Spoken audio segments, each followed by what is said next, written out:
Itu suara orang ngobrol di luar. Ya nggak sih? Nggak ya? Ada yang gitu nggak sih? Nggak ya? Nggak ya? Nggak. Nadia halu. Ya kan? Hai, wassalamualaikum warahmatullahi wabarakatuh. Terima kasih sudah klik video ini. Oke, sebelumnya aku minta maaf kalau malam Jumat kemarin aku nggak sempat upload video karena aku ada urusan yang nggak bisa ditinggalin. Jadi untuk sebagai penggantinya aku uploadnya di Jumat malam ini. Dan di video kali ini masih seputar horor lagi, dimana aku akan menceritakan biografi atau kisah dari seorang ratu horor Indonesia, yaitu Suzana. Dan memang nih Wak, ya aku udah nggak ngerti lagi lah. Setiap kali aku upload video apapun itu, mau horor, kriminal tuh selalu ada selipan komen yang minta aku untuk bahas beliau. Dan biar kalian tahu, mungkin ada yang sudah perhatiin story aku beberapa hari sebelumnya. Di saat aku meriset soal beliau ini Wak, waktu siang sore nggak ada masalah, aman gitu kan. Sekali maunya tibanya malam Wak, ya Allah. Baru pertama kali aku meriset soal horor yang bener-bener kayak berasa ditemanin Wak. Demi Allah aku nggak bohong. Nih ya, ini kaki Wak lemas, dadaku ngos-ngosan, berasa di belakang tuh kayak ada. Ya Nat, kok ceritain apa itu Nat? Ya Allah, kok dia ada aja Nat, gini kali cari duit. Kayak gitu tuh loh Wak. Apa mungkin aku kecapean apa kayak gimana, cuman suasananya beda. Sampai akhirnya aku coba ambil wudhu, aku coba baca ayat kursi. Ini aja aku ngomong agak sedikit gemetar, tapi ya udahlah ya. Tadi juga ya iseng-iseng aja sih aku cuma bilang tadi nih ya sebelum filming ini ya siapapun kau nih yang nemenin aku gitu, mungkin nanti juga di saat aku filming ini kau datang, ya udah kau diam aja di situ, stay diam aja, slow, jangan menampakkan diri, jangan memberikan suara atau apapun, diam aja sudah di situ ya. Aku hanya ingin berbagi cerita seputar beliau ini aja, nggak ada maksud lain. Sorry nih, mohon maaf. Dan juga ya di kisah kali ini aku mencoba untuk menceritakan semua informasi yang pada umumnya melekat dengan sosok Suzana ini. Mulai dari sedikit biografinya, kematiannya, dan juga ada informasi tambahan seputar kejanggalan kematian beliau, kebiasaan-kebiasaan horornya, sampai ke kisah-kisah misterius yang dialami orang-orang terdekat beliau setelah kepergiannya. Dan juga jangan horor-horor semua ya kan. Aku juga akan menceritakan sedikit prestasi-prestasi beliau di kancah perfilman Indonesia. Tapi sebentar nih, selalu ada kata tapi di video Nadia ya kan. Seperti kita tahu di masa karantina ini pasti kita lebih banyak menghabiskan waktu dengan aktivitas yang lebih bermanfaat lagi di rumah. Dan ya nggak usah dipungkiri lagi kan, pasti kita itu banyak sekali menghabiskan waktu dengan memegang smartphone. Mulai dari buka sosial media, sharing gitu kan, main game. Tapi Wak, kalian tuh suka emosi nggak sih kalau di tengah-tengah lagi main game, lagi asik-asik buka sosial media, tiba-tiba handphonenya ngehang, handphonenya panas, memori internal nggak cukup. Emosi kali kan? Wah, aku emosi kali memang. Tapi Wak, sekarang aku udah nggak perlu emosi lagi karena aku sudah dapat satu aplikasi yang rekomendasi sekali untuk handphone kentang kayak gini nih yaitu aplikasi dari iClean. Di mana nih Wak ya? Di aplikasi ini menyediakan banyak sekali fitur-fitur menarik yang bisa ngebuat handphone kalian lancar jaya tanpa nge-lag. Ini ya, aku liatin ya. Di sini tuh menyediakan yang namanya fitur pembersih ponsel, di mana di sini tuh bisa langsung membersihkan sampah-sampah yang ada di handphone kalian. Tuh, terlalu memenuhi, langsung dibersihkan sampahnya. Udah waktu langsung sudah bersih katanya. Gampang banget kan, nggak itu aja di Wak ya, mohon maaf tuh ada lagi yang namanya pendingin CPU. Kadang kan handphone suka panas kan Wak ya, kalian tinggal klik aja tuh pendingin CPU, langsung sedang diperiksa dulu nih suhu CPU-nya. Udah tuh tetap terjaga Wak suhunya Wak, biar nggak terlalu panas handphone kita ini ya kan. Terus ya nih ada lagi, kalau untuk kalian yang memori internalnya full, ada lagi nih yang namanya penguat memori. Tuh secara otomatis di iClean ini juga mampu membersihkan semua aplikasi yang berada di latar belakang handphone kalian, supaya tidak membebani aplikasi yang lagi kalian buka. Tuh caranya juga gampang Wak, tinggal klik aja. Segera percepat mendalam. Tuh langsung udah tinggal ditunggu aja Wak. Ini sedang menutup aplikasi, boros baterai kata dia. 10 aplikasi telah dibebaskan. Ada lagi nih Wak ya, namanya pengunci aplikasi nih ya. Kalian tuh kan pasti ada beberapa aplikasi-aplikasi yang dianggap privacy gitu, nggak boleh ada siapapun yang buka. Nah itu ada Wak di sini nih. Ini kan tuh ada tuh fitur pengunci aplikasi. Ya udah tuh tinggal kalian buka aja. Tuh tinggal kalian ceklis nih Wak. Beberapa aplikasi-aplikasi yang mungkin kalian anggap memiliki risiko tinggi kebocoran privasi gitu. Ya udah tinggal ceklis langsung inskripsi. Udah nanti kalian tinggal atur nih kata sandinya. Aman Wak, langsung nggak bisa dibuka orang. Terus yang terakhir yang paling aku senangnya nih Wak ya, ada yang namanya fitur antivirus. Nih, antivirus. Dimana ini bisa membuat HP kalian aman dari ancaman virus dan phishing Wak. Tuh langsung dia langsung memindai ancaman, ya udah. Nanti kalau ada Nat, hati-hati kau, kata dia kayak gitu. Enggak sih Wak, enggak kayak gitu kata dia. Tuh aman, kata dia kan tidak memiliki ancaman. Oke, terima kasih iClean. Senang kali aku sama aplikasi ini, sumpah aja. Jadi gitu Wak, kalian tinggal download aplikasinya, linknya aku sertakan di description box di bawah. Jangan lupa bintang 5 Wak ya, karena memang ini tuh penting kali Wak. Kalian akan menghabiskan waktu kuarantin ini nggak tahu juga beberapa hari kemudian tiba-tiba makin emosi kita gara-gara handphone itu panas, nge-lag gitu kan, mau ganti baru, duit nggak ada. Tapi yang jelas coba segera download supaya juga mempermudah aktivitas kita di smartphone ini. Selamat mencoba Wak ya. Sekarang kita langsung masuk aja ke sedikit cerita soal Ratu Horor Indonesia, Suzana. Check it out.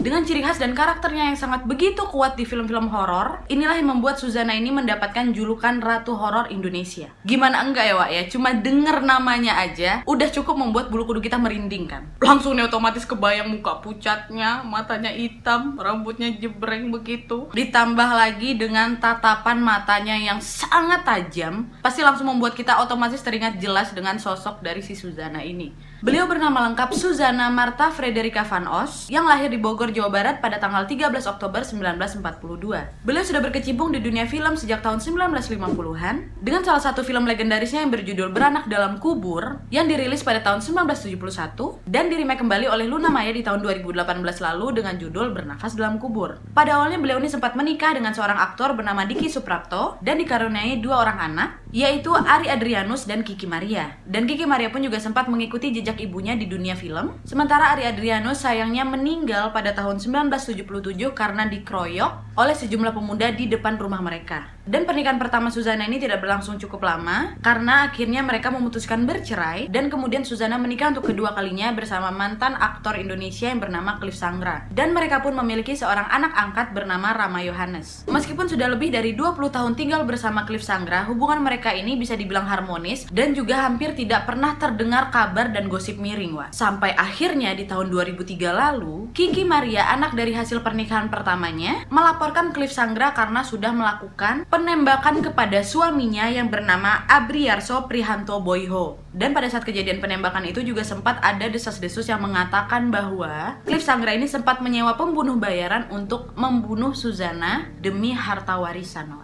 Hal ini dilaporkan oleh pembantu rumah tangga mereka yang akhirnya mengadu kepada Kiki Maria. Dan alasan kenapa Cliff ini menembak menantu tirinya ini juga masih simpang siur Wak. Dan dikarenakan insiden ini, Cliff Sangra pun terbukti bersalah dan divonis hukuman selama 6 bulan penjara di tanggal 14 November 2005. Dan memang sebenarnya hubungan antara Kiki Maria dengan si Cliff Sangra ini memang udah nggak bagus Wak. Mereka nggak harmonis gitu loh. Walaupun memang hubungan anak dan suaminya ini tidak baik, tapi Suzana mengaku tetap mencintai Kiki Maria dan dia memutuskan untuk tetap tinggal bersama Cliff Sangra walaupun sudah pernah mendapatkan berita yang tidak baik seputar suaminya ini. Dan bertahun-tahun kemudian, tepatnya di tanggal 15 Oktober 2008, Suzana meninggal dunia dikarenakan diabetes. Tapi Wak, penyebab kematian Suzana sebenarnya masih menjadi perdebatan. Kenapa? Karena Cliff Sangra, sang suami, menguburkan jenazah Suzana secara diam-diam dengan hanya ditemani oleh pemuka agama dan ketua RT setempat. Bahkan pihak keluarga Suzana baru mengetahui kabar kematiannya Suzana ini dari mana? Dari media dan tetangga.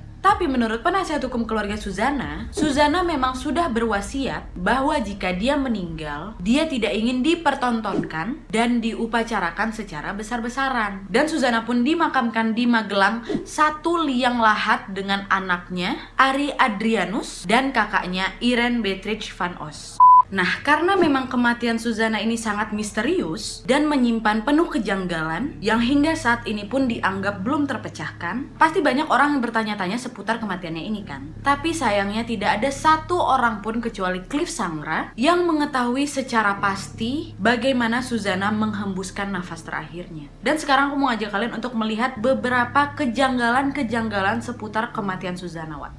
Check it out.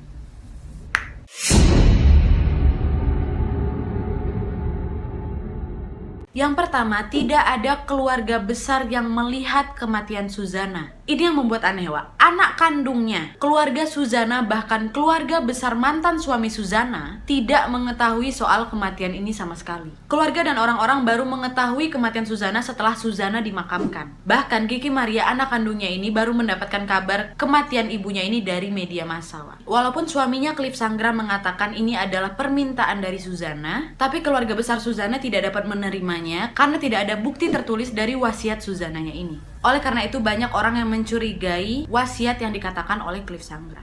Yang kedua, rumah mereka ini digembok dan selalu terlihat gelap gulita setelah kematian Suzana. Sesaat setelah Suzana meninggal, Cliff langsung menutup rapat kediamannya. Bahkan Kiki Maria juga sempat mengatakan bahwa bapak tirinya ini langsung menggembok rumah dan melarang siapapun orang datang ke sana. Bahkan ya Wak, ketika acara misa digelar di rumah saudaranya Suzana nih, terlihat kediaman mereka ini gelap gulita tanpa ada penerangan sedikit pun. Dan pada saat itu tidak diketahui alasan Cliff untuk menutup rapat rumahnya itu.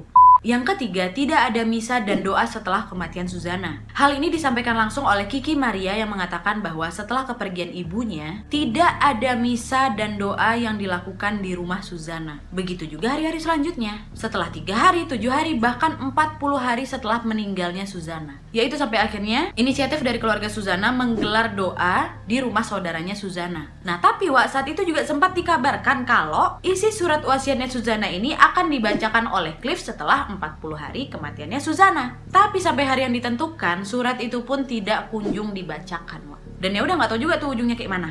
Yang keempat, kematian Suzana ini sangat mendadak. Ketika hari kematiannya, Cliff sempat mengatakan bahwa Suzana meninggal tiba-tiba setelah meminum segelas susu di malam hari. Pada saat itu dia mengaku juga sempat berkomunikasi sebentar dengan istrinya ini, lalu dia dengan segera menghubungi dokter pribadinya ketika sudah melihat tanda-tanda kematian sang istri. Dan pada saat itu dokter pribadinya ini juga sempat melakukan visum et repertum guna memastikan Suzana ini telah meninggal dunia. Dan Kapolresta Magelang pada saat itu juga mengkonfirmasi bahwa kematiannya Suzana ini wajar. Beliau mengkonfirmasi hal tersebut berdasarkan surat keterangan dari dokter pribadinya Suzana yang mengatakan bahwa Suzana ini meninggal akibat diabetes. Dan ditambah lagi kejanggalan terakhirnya itu yaitu gara-gara perseteruannya si Cliff dengan Kiki Maria, anaknya Suzana. Nah yang kayak tadi tuh, laporan dari si Kiki Maria yang mengatakan bahwa ayah tirinya ini sudah melakukan penembakan kepada suaminya. Nah kasus penembakan tersebut dikatakan ada kaitannya dengan masalah warisan Suzana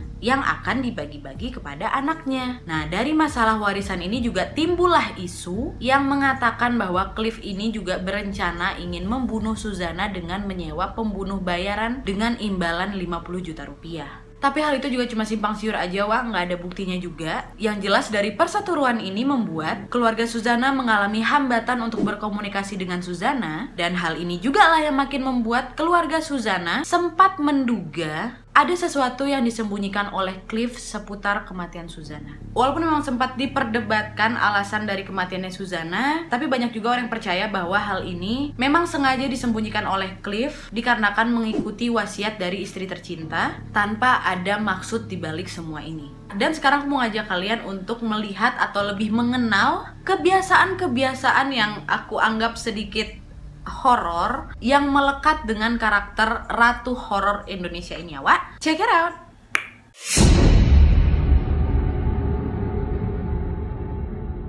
Kebiasaan pertama adalah Suzana ini suka bermeditasi. Sang suami Cliff mengatakan bahwa istrinya ini kerap melakukan yoga setiap hari sampai 4 jam lamanya dan tidak boleh diganggu. Dan selain itu Cliff juga mengatakan istrinya ini suka melakukan meditasi di kamarnya, di mana aktivitas ini hampir memakan waktu 20 jam lamanya yang selalu dilakukan di kamarnya. Dan kebiasaan kedua adalah Suzana ini suka makan bunga melati. Memang tidak ditampik oleh Cliff bahwa istrinya ini memiliki ritual khusus di dalam hidupnya. Salah satunya adalah memakan bunga melati, di mana bunga melati ini kan memang identik dengan bau-bau kedatangannya makhluk halus. Dikatakan bahwa hal ini selalu dilakukan Suzana untuk menjaga kecantikannya, tapi juga ada yang berpendapat bahwa hal ini dilakukan oleh Suzana untuk memperdalam perannya. Selain itu juga dikatakan bahwa bunga melati ini juga dapat membuat kulit menjadi lebih putih dan kencang, dan secara kesehatan pun katanya bunga melati ini juga memiliki banyak sekali manfaat.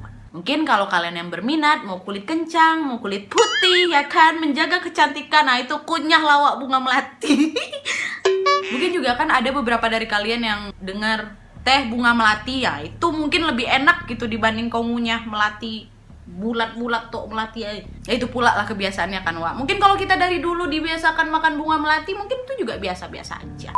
Dan kebiasaan berikutnya adalah Suzana ini bersahabat Wak sama hewan melata, ular. Dimana Wak ya, kalau misalnya mau dikait-kaitkan dengan horor terus kan, ular ini kan sering dikaitkan dengan siluman yang kerap berubah wujud untuk melakukan hal-hal jahat. kalau horornya. Tapi kalau misalnya dikaitkan dengan kebiasaannya si Suzana, memang Wak, kata suaminya sendiri nih Suzana ini diketahui bersahabat Wak sama ular. Suka dipeluk-peluknya ular itu, dimanja-manjanya ular itu. Dan bahkan hampir di setiap filmnya Suzana ini selalu tampil bareng ular. Mungkin kalau kita orang awam ya udah bilang, ih horor kok suka pegang ular tuh kayak sesuatu yang tidak biasanya lah gitu. Tapi kalau misalnya siapa tahu memang Suzana ini juga pencinta reptil Wak, jadi ya udah biasa aja tuh dia pegang ular. Nah selain itu juga nih ya, kebiasaan Suzana yang lainnya adalah beliau ini suka berpuasa Wak. Rutinitas puasa ini dilakukan oleh Suzana untuk menjaga kesehatannya, yakni puasa kejawen, ngerowot, dan ngebleng. Ngebleng apa ngebleng ini? Ngebleng. Ya itulah Wak ya, pokoknya ngebleng kali ya. Nah pada saat melakukan puasa ngerowot, Suzana ini hanya memakan buah-buahan yang sama pada saat sahur. Hampir sama Wak, dia pun harus berpuasa seharian dari subuh sampai maghrib. Sementara itu puasa ngebleng artinya beliau menghentikan aktivitas normal sehari-hari, di mana dia tidak boleh makan, nggak boleh minum, keluar dari rumah, dari kamar selama 24 jam. Dan selain itu juga beliau tidak boleh, mohon maaf, melakukan hubungan seksual. Nah jadi itu tadi beberapa kebiasaan-kebiasaannya si Ratu Horor Indonesia ini selama masa hidupnya. Mungkin bagi kita orang awam ada beberapa kebiasaan beliau yang tidak kita anggap biasa atau tidak wajar, tapi namanya juga kebiasaan kan Wak. Aku juga yakin kalian atau aku sendiri pun nih pasti punya kebiasaan-kebiasaan yang tidak dilakukan oleh orang-orang pada umumnya kan. Misalnya tuh kayak kita suka gigit-gigit kuku, suka cabut rambut keriting kayak gitu ya, memang nggak wajar, tapi ya memang beberapa orang punya kebiasaan kayak gitu. Tapi memang karena berhubung si Suzana ini melekat dengan sebutan Ratu Horor Indonesia, ya udahlah pasti dikait-kaitkan dengan yang horor-horor ya kan. Tapi gimana menurut kalian Wak? Atau mungkin ada beberapa dari kalian yang sudah pernah melakukan salah satu kebiasaan dari Suzana ini? Mungkin ada penjelasan tambahan seputar manfaat dari kebiasaan-kebiasaan tersebut, boleh banget komen di bawah Wak.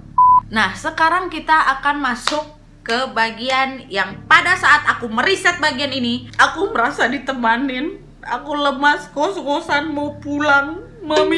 Yaitu kejadian mengerikan setelah Suzana meninggal Wak. Apa-apa aja, check it out. Aku banyak kali check it out dari video ini, ya udahlah.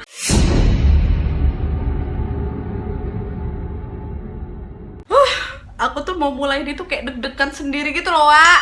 Duh, ya udahlah ya. Jadi nih ya, ada beberapa kisah-kisah mistis yang diceritakan kembali oleh sang suami Cliff Sangra setelah kepergian beliau. Di mana? Yang pertama, aku belum apa-apa udah merinding loh, astagfirullahaladzim. Siapapun itulah yang ada di sini, kalaupun ada, udahlah ya, jangan macem-macem gitu, tolong aja gitu. Pokoknya jangan, coy. Yang pertama adalah penampakan sama Stella aja gue langsung merinding. Stella. Yang pertama adalah penampakan sosok Suzana sampai kedatangnya pengikut Nyi Roro Kidul Wak. Nah jadi memang hal ini sempat diungkapkan oleh Cliff Sangra di acara televisi Mr. Tukul Jalan-Jalan pada tahun 2013 lalu, di mana Cliff bercerita beberapa hari setelah Suzana meninggal, di hari pertama, hari kedua, hari ketiga, sosok Suzana masih sering menampakkan diri. Yang pertama pada saat itu, sosok Suzana ini berdiri di pintu depan rumah mereka, memakai baju coklat sambil melambaikan tangannya seperti mengucapkan selamat tinggal. Yang pertama. Terus ada lagi nih Wak. Nah waktu itu kan si Cliff ini lagi di kamar. Ini Suzana udah meninggal nih Wak ya. Tiba-tiba si Cliff denger suara istrinya, Pah gitu. Keluarlah dia dari kamar kan Wak, cekrak. Dia tengok nih, si Suzana lagi duduk di atas sofa sambil kakinya diangkat satu. Terus, yang dilihat sama Cliff, si Suzana ini lagi mencet remote TV sambil marah-marah karena melihat ada adegan di TV yang kayak gimana gitu, Wak. Dahnya kan waktu ngeliat itu si Cliff mikir, ya udahlah biasalah gitu, cewek ngomel gitu kan nonton TV. Masuk lagi nih si Cliff ke kamar, Wak. Dahnya waktu disitulah si Cliff baru ngeh, kan bini aku udah meninggal. Waktu dia keluar lagi udah nggak ada Suzana di situ. Jadi siapa tadi yang mencet remote TV itu, Wak? Aduh. Udah nggak, ini masih ada lagi ya, ini ada sekitar 7 apa 6 gitu. Kita lanjutkan. Cliff juga mengaku setelah kepergian istrinya banyak hal-hal gaib yang terjadi di rumahnya, di mana waktu itu Cliff juga sempat menunjukkan di ujung atap rumahnya ini ada sebuah benda berbentuk bulat runcing berwarna merah yang kerap jalan-jalan terbang gitu, Wak, di seputar rumahnya seakan menari-nari. Nah hal ini juga dibenarkan oleh Mbah Bejo, yaitu salah satu mediator yang dibawa oleh Mr. Tukul Jalan-Jalan, yang mengatakan bahwa benda merah tersebut adalah merah delima yang berbentuk seperti batu. Nah selain itu, Wak, yang ketiga nih, ada juga sosok pengikut dari Ratu Pantai Selatan. Waktu bertandang ke sana, Mbak Risa Saraswati pun ikut, Wak. Pada saat berada di sana, Mbak Risa tidak menemukan sosok Suzana, melainkan dia melihat ada sosok perempuan yang katanya merupakan pengikut Ratu Pantai Selatan atau Nyi Roro Kidul, Wak. Pasalnya menurut penerawangan Mbak Risa, sosok Suzana ini memiliki hubungan yang sangat baik dengan Ratu Pantai Selatan, sehingga penjaga-penjaga dari Pantai Selatan itu kerap mengunjungi rumahnya. Nah ini, lemas lagi kan kaki aku, aduh. Mana Wak di Jogja lagi. Alah, nggak apa-apa.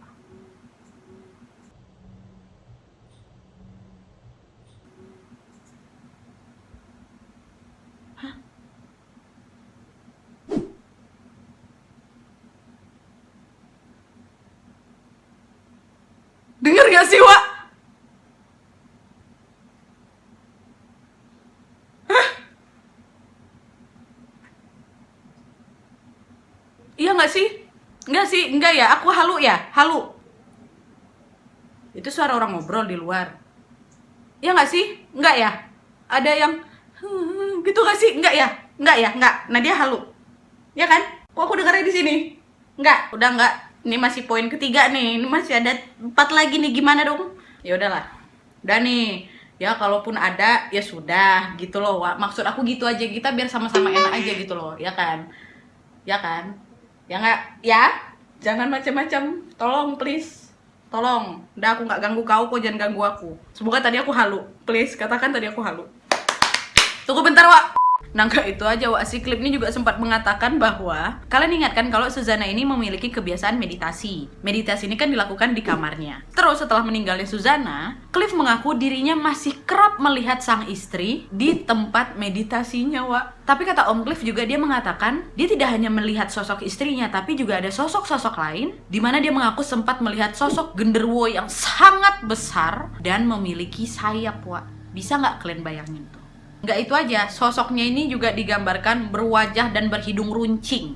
Yang keempat, tembok di kamar Suzana masih kerap diketok, Wak. Nah, jadi memang 1 tahun setelah berpulangnya Suzana, si Cliff ini nikah lagi, Wak, dengan seorang perempuan bernama Nana. Pada saat itu pun Nana mengaku juga turut bisa merasakan kehadirannya Suzana di rumah itu. Nah, menurut keterangannya si Cliff yang dikutip oleh Brilio, Cliff mengaku pada saat itu memang pada saat Suzana ini sakit, Cliff sempat meminta pisah kamar dengan Suzana saat Suzana jatuh sakit, Wak. Pada saat itu kamar Suzana berada di depan, si Cliff pindah ke kamar belakang nih. Nah, pada saat itu mereka sepakat kalau ada apa-apa, Cliff meminta Suzana untuk mengetok-ngetok tembok untuk memanggil Cliff supaya datang ke kamarnya. Nah, hal itu rutin dilakukan tuh, Wak, sebelum si Suzana meninggal. Dan sampai akhirnya setelah Suzana ini meninggal, terus si Cliff ini juga sudah menikah dengan si Nana, suara ketukan itu masih kedengeran, Wak. Pada saat itu sebelumnya si Cliff ini memang gak cerita nih ke si Nana. Tapi karena selalu mendengar aduannya si Nana yang mengatakan bahwa dia ini selalu mendengar suara ketukan tembok di malam hari, akhirnya si Cliff ini ceritalah. Ya yang dulu itu bunda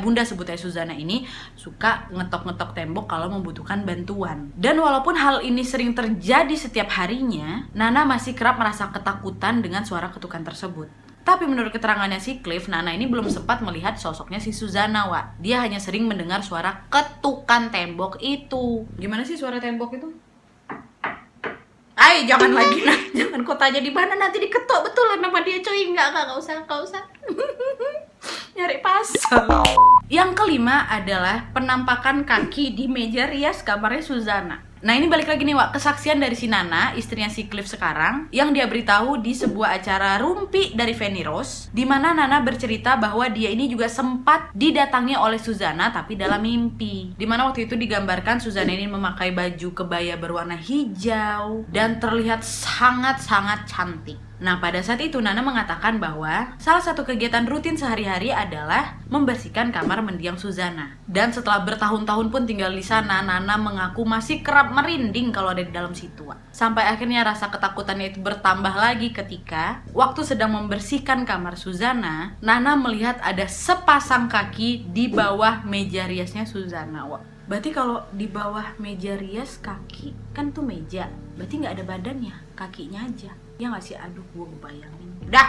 Yang keenam, kipas angin yang hidup tiba-tiba pada saat listrik mati. Nah, menurut kesaksian lain dari si Nana mengatakan, ada lagi kejadian janggal yang terjadi di kamar Suzana, di mana pada saat itu, lampu kamar Suzana itu hidup pada saat satu rumah mati listrik, Wak. Nggak cuma itu aja, Nana juga mengatakan bahwa di kamarnya Suzana itu ada 2 kipas angin. Sama juga Wak, tiba-tiba nyala sendiri padahal lagi mati lampu. Wah ini dahsyat sih kalau dia bisa nyalain listrik Wak, hebat juga.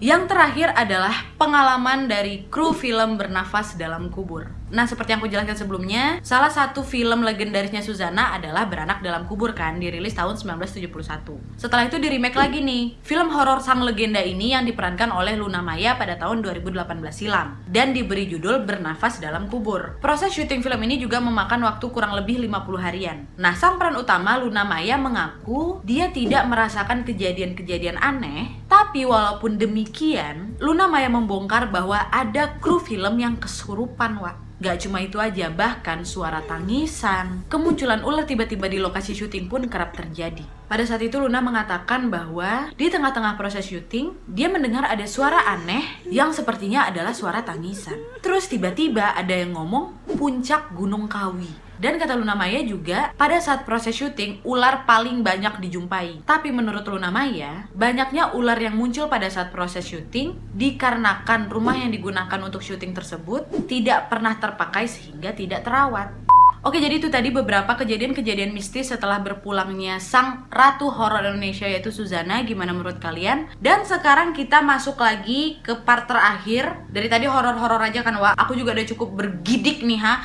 Kaki aku nggak berani nyentuh lantai, aku angkat dua-duanya atas kursi, takut aku ya kan.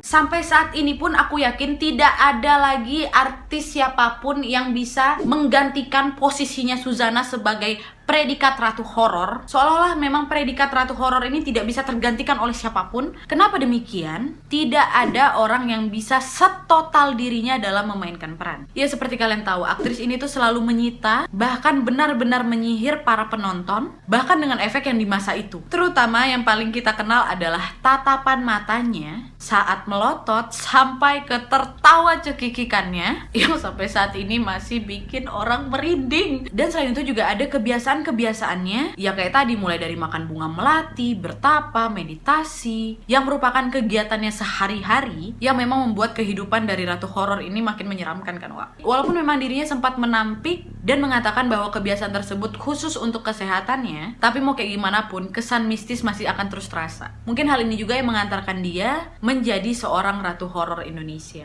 dimana kedekatannya dengan hal mistis seperti itu seolah memberi nyawa saat dia berakting menjadi sosok hantu di film-filmnya. Nah tapi Wak, juga sempat ada celutukan dari beberapa pemerhati film yang tidak mengenal baik Suzana dan mengatakan bahwa Suzana itu cuma ya horornya doang, seremnya doang, aktingnya mah biasa aja. Oh jangan salah kalian, Suzana ini sudah sangat banyak membintangi film dan semuanya terbilang sukses, Wak. Bahkan bakat aktingnya ini sudah diperlihatkannya saat dia kecil, saat membintangi sebuah film dan juga sempat mengantarkan dirinya sebagai artis muda terbaik. Karena Wak, di salah satu filmnya yang berjudul Asmara Darah, Suzana berhasil membawa pulang penghargaan spesial Golden Harvest Award The Best Child Actress di Festival Film Asia di Tokyo pada tahun 1960. Dan setelah terjun ke dunia horor itulah Suzana semakin bisa menggapai kesuksesannya. Selain itu juga memang Suzana ini seolah sudah memiliki aura khas saat bermain film horor. Dan hal tersebutlah yang tidak dimiliki oleh orang lain. Serupa dengan almarhum Julia Perez, banyak lagi beberapa artis-artis Indonesia yang digembor-gemborkan ingin menggantikan sosok Suzana, tapi sayangnya tidak satupun dari mereka yang mampu mengalahkan prestasi ratu horor itu. Dan itulah kenapa sampai saat ini sosok Suzana tidak dapat tergantikan. Dan kalian sadar nggak sih, meskipun sering kita tonton berkali-kali film Suzana itu, Wak, masih tetap merinding. Horornya masih berasa, nggak ada berkurang-kurangnya sudah.